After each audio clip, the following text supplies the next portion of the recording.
Yo, what's up guys? I'm Eugene and I make fixed gear content. And ngayon, magpapalit tayo ng bottom bracket. Tara, samahan nyo ako. Ito nga pala yung gagamitin kong bottom bracket. Sagmid BB73. And 110 po yung size niyan para iwas na doon sa cross chain ng stock bottom bracket ng Solana. So ayun, dito nga pala inaayos ko lang yung mga tools, yung mga gagamitin ko para sa pagbubuo. So dito nga natanggal ko na yung crank and ayun, tatanggalin ko na yung bottom bracket. And dito nga pala may ginagamit akong tool. Ano siya? Nakita ko siya sa TikTok, non-slip tool para sa bottom bracket remover. Para hindi na tudulas, hindi nahuhulog yung pantanggal ng bottom bracket mo. And very helpful talaga siya para hindi malustred pati yung teeth nung sa bottom bracket. So, yung paggamit nga pala ng non-slip tool, isusuklot mo siya dun sa suklutan ng tornilyo ng crank para malak yung bottom bracket remover mo. And yun, iwas slip na, hindi na mahuhulog yung bottom bracket remover.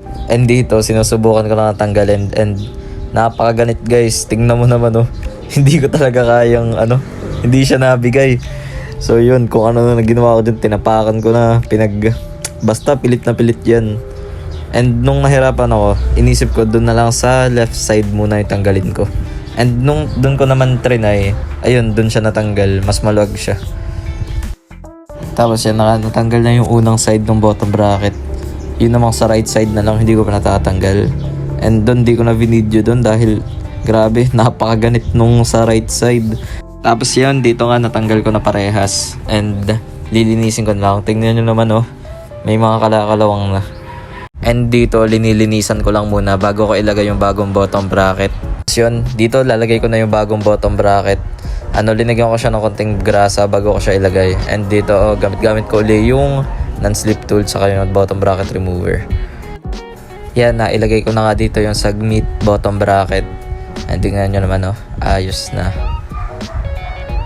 Naway tumagal ka sa akin.